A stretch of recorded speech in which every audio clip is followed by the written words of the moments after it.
Welcome to our lesson today. My name is Purity Anzelimo. Our topic for today is differentiation. Differentiation. That is our topic.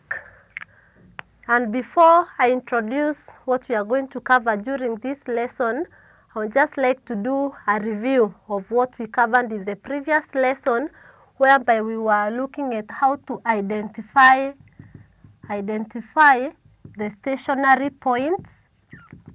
Identify the stationary points.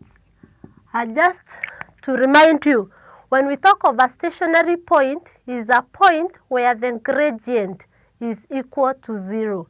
And therefore, when you are told to identify the stationary point and you have been given the equation of a curve, you've been given the equation of a curve. For example, y is equal to x squared, and you are told to identify the stationary point. You need to come and know at stationary point the gradient is 0, and therefore you need to get the gradient for this, which is dy all over dx, which will be 2 times 1, that is coefficient of x, that is 2x squared minus 1. So we have 2x.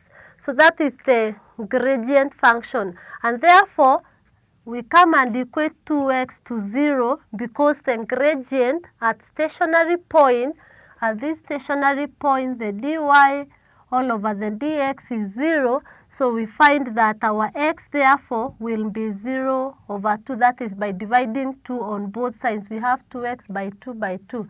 So we get that x is equal to 0.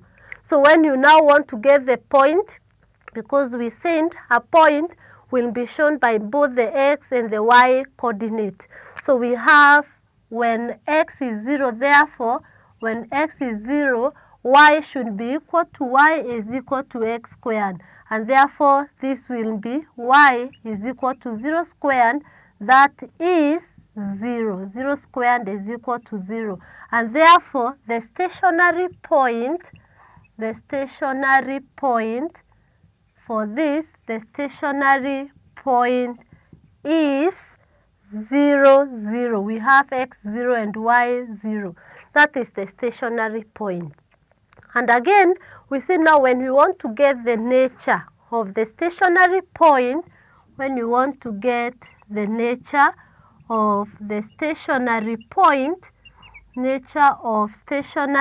point, you simply need to come and have the values of x and then the gradient dy dx at x. So you can have at the center you have the value for x when the gradient is 0. Then you choose a point towards the right and the left. So a point towards the right, I can choose 1, I can choose -1. And therefore dy dx at x, the equation for gradient is 2x. So when x is -1, this will be -2. And we have when x is 1, this will be 2. Meaning that our gradient here is negative and here is positive. And therefore we have it as negative, we have 0, and we have positive. This is -0, positive, and therefore our stationary point is a minimum. The stationary point is a minimum. So that's how we identify the stationary point and also the nature of the stationary point.